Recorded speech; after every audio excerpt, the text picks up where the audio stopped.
Hello fish tankers, we are here now at Benoni Aquarium and Pets in Benoni, the factory shop for princesses. We export them to Hollywood and Monaco with our cameraman Gijsbert there, and we're looking forward to see what we can find here.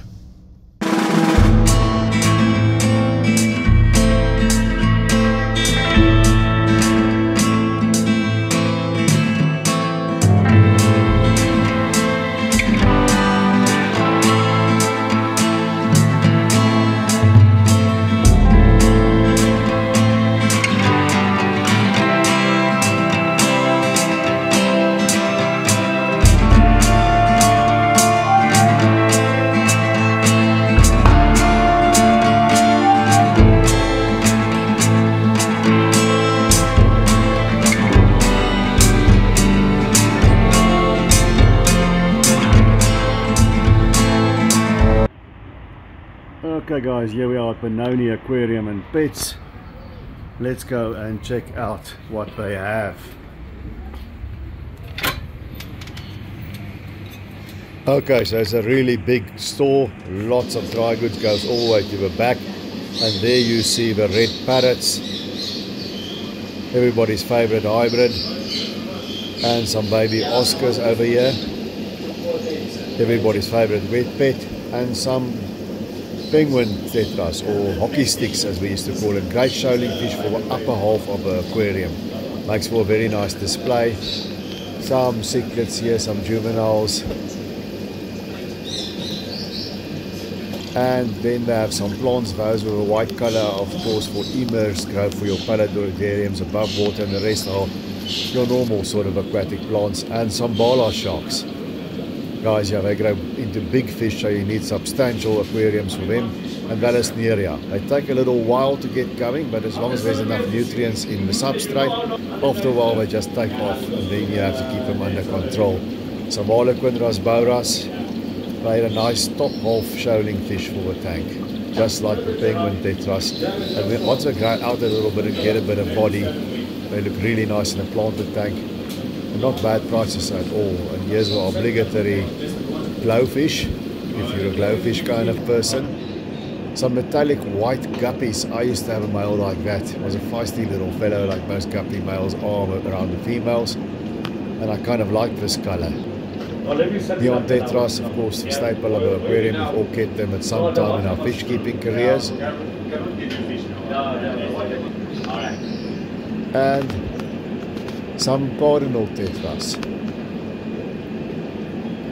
They're a nice shoaling fish for the bottom half of the tank. So if you have penguins on top, you'll have cardinals on the bottom half, and it will look great in a planted tank. And some albino rainbow sharks. Now rainbow sharks, as well as bicolor sharks, red-tailed sharks, they crowd them here like cichlids to minimize the aggression, but if you have them in your home aquarium, only get one, because they'll fight with each other.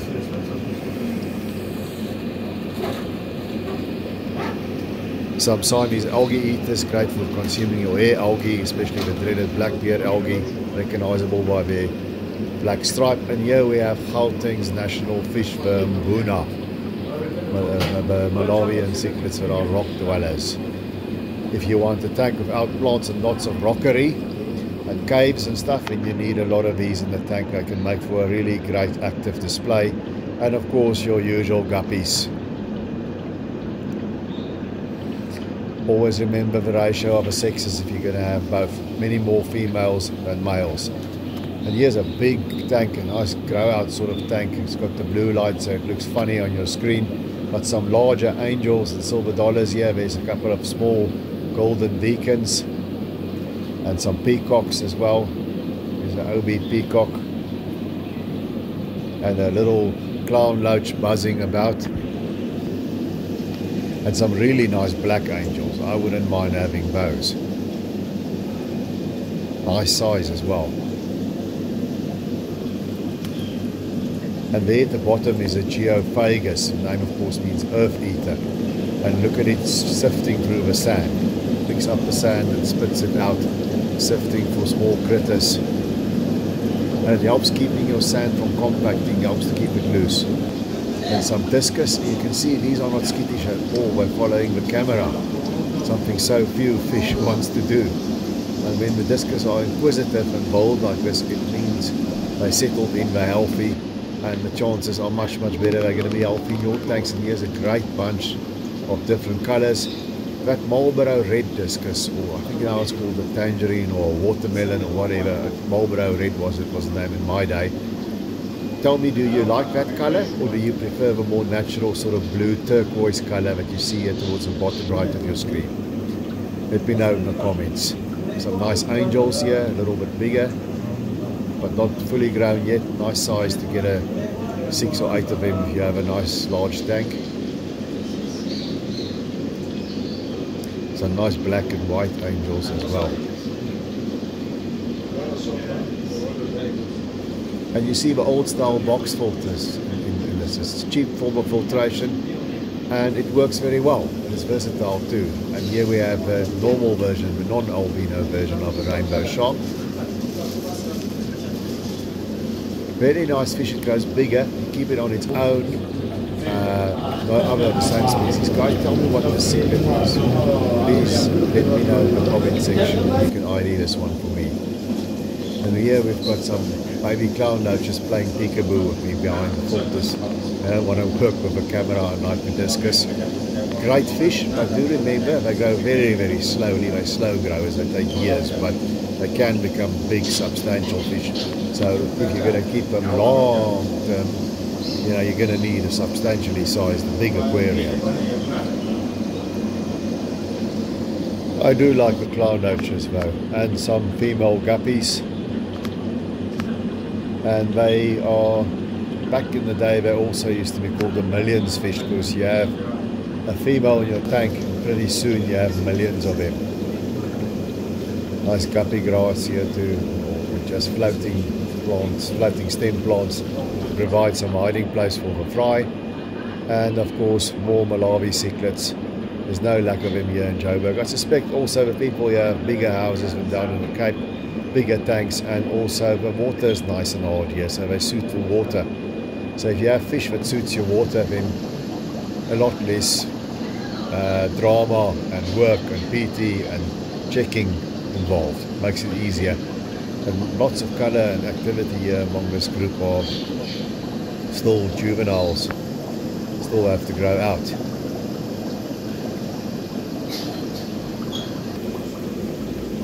Some more Malawi cichlids. I'm afraid I'm not an expert at IDing these fish. Outside of a shop context, when I still manage that retail store, I haven't really had them in my home. And here we've got some Serpae tetras.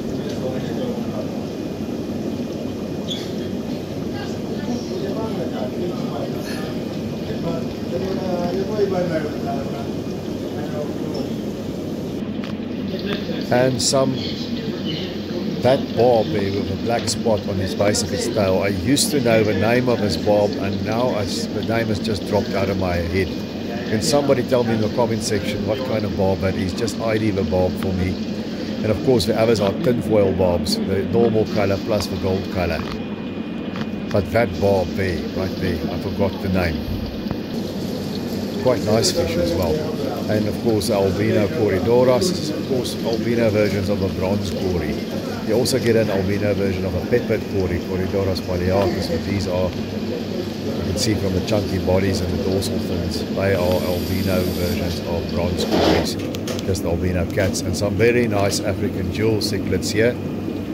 Great colour on these fish, but unless you have a very big tank with other sort of big bruising cichlids that can hold their own, I would just keep a pair of these on the tank on their own, because they can get very aggressive. Definitely not a community fish. You're not going to go well with your tetras and your platies and your guppies. They're going to tear those apart. Some danios constantly on the move. Another nice top shoaling fish. It will be nice for a river tank. In one of my fish combination videos I've had those. And white cloud mountain minnows, the gold version. I love these fish, very hardy, they don't require a heater. I've even kept them with goldfish in the past. And more guppies. Wow, check out the colors on these. Really colorful, nice males here. For those guppy aficionados among you, get down to Benoni Aquarium and Pets. And black mollies. I must say I'm very impressed with the store. Really a great variety of fish, healthy fish. And I've even heard one of the staff members tell a customer, you can't buy fish now, your tank isn't ready yet. That sort of thing really impresses me. If a store, please let the people know that you have to run in a tank or cycle a tank. A lot of stores will just sell you a bunch of fish and then immediately die and you have to buy again.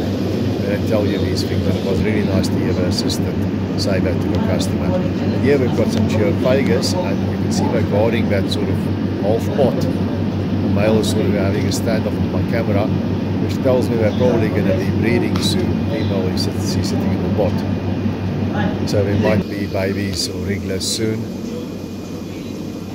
And some pencil fish. A slightly bigger one here, I think it's Beckford's pencil fish. But remember, their mouths are tiny, so you have to adjust your food accordingly. Big pellets, we're not going to get into them little mouths. And some smaller angels as well.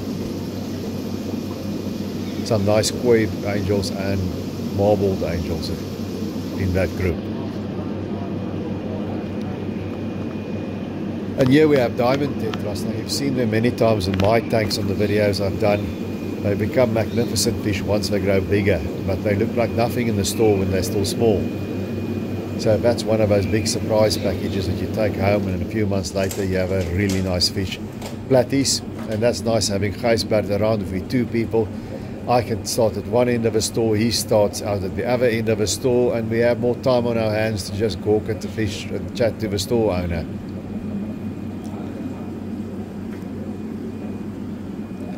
These are called rosy danios. And some silver dollars and golden versions of a tiger barb. And guys, always just please take a moment, if you can, as we look at this little discus on its way to the back of a filter, and just smash that like button and let YouTube know that there's something good going on and we can get the content out there. White cloud mountain minnows, and here we have your normal color.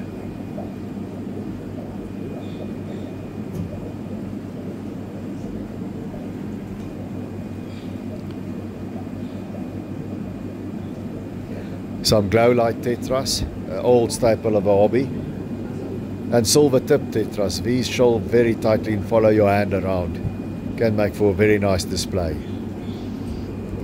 And here we have Pangasius cats, both normal and albino version, also called a iridescent shark. And I'm going to say this ad nauseum, they grow into massive fish, and on top of that, they're fast movers, as you can see. So you need a swimming pool of a fish tank for them. And here's the type of discus I like, the more natural sort of coloring. I find that very beautiful, with the stripy, wavy lines. Some Serpae tetras over here. Black neon tetras, lemon tetras and crystallas or X-ray tetras, and these tetras are what I refer to as your heart-shaped tetras, as we look at these black phantom tetras, more heart-shaped tetras, and they're great company for angelfish, because an angel can't fit them in their mouth because of the shape. Angels have been known to snack on a neon tetra or two, but these heart-shaped tetras I have found works very well with them, as this discus is giving me a stare down. And they have a substantial marine section here, a seawater section, and here we see one of these designer clowns. They're almost all captive bred these days. And this is a Clarkie clown. Guys, please share to your fishy connections. We'd like to get the content out there as far and wide as we can. Damsel fish. They are hardy fish for a beginner aquarium. Very hardy little fish, but they can get aggressive, as we look at this Clarkie clown again.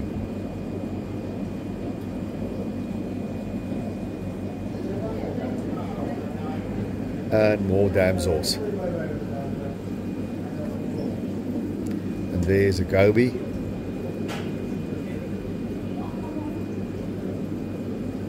Yellow-tailed damsel. And that's a pajama wrasse or 6-line wrasse. They're good for eating little parasites on the reef environment.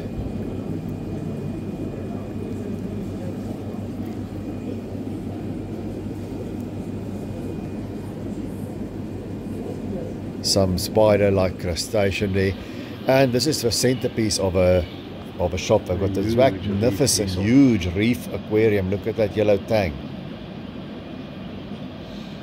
Guys, tell me, this tang here seems to be having some sort of wasting disease on its skin and fins. Just this one individual fish.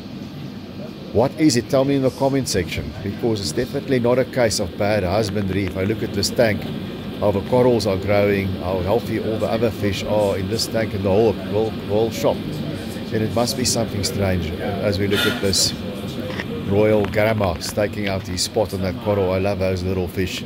And here's another common clown, amphibian ocellaris, made famous, even more famous by the movie Finding Nemo. A copper band butterfly going past our screen there. Look at the yellow tangs. There's a zebra tang as well. You can't stop looking at this tank. It's really something magnificent. Just look at the corals. It's like this seawater version of a high-tech planted tank.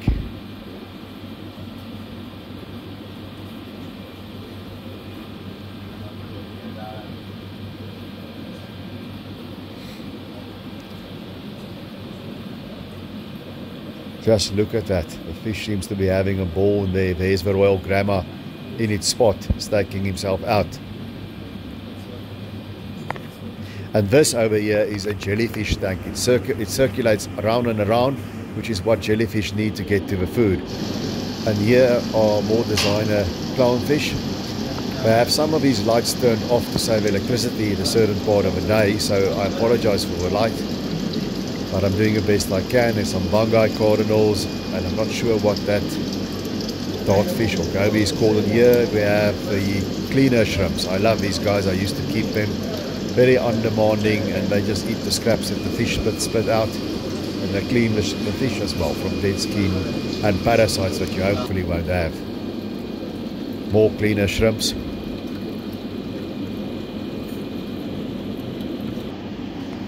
Some regal tangs, Dory from Finding Nemo. I've kept them in a tank we used to have in the store that I managed back in the 90s. And the thing with tangs is they need vegetable food. So you've got to get some nori, algae, or whatever from a health shop. There's more commercially prepared stuff today. Rehydrate and chuck it into the tank. And here's anemones, and the thing about an anemone, it doesn't always sit where you want it to sit. Sometimes it ends up on the glass like that. And here's a lionfish, a predatory fish, so they need to be kept with big fish that can't fit in their gaping mouth. Clownfish might become a snack.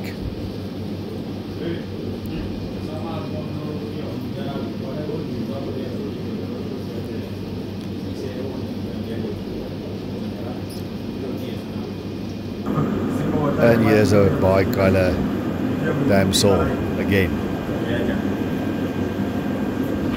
Or was it the electric blue damsel? I'm not quite sure. You can tell me in the comment section. And this here is either a cream angel, I think, or Pakistani butterfly. Tell me also if I'm correct. I think it's a cream angel. I might be wrong. I'm not an expert on marine fish. As I've said, I've kept the tank in the store way back then, a sizable one, and then a smaller one at home. Copper band butterfly fish, and I can tell you, they need to really be in an established reef tank because they are finicky feeders. They pick at little things, and they can sometimes be a problem to get eating, just to get them to start eating in a aquarium. So definitely not a beginner fish. There's a regal tang darting around. And they sort of like clown loaches in the freshwater, or we tend to sleep on their side in a rock crevice. So don't be alarmed when that happens. And here's a goby sifting through the sand. The seawater version of a geophagus in freshwater.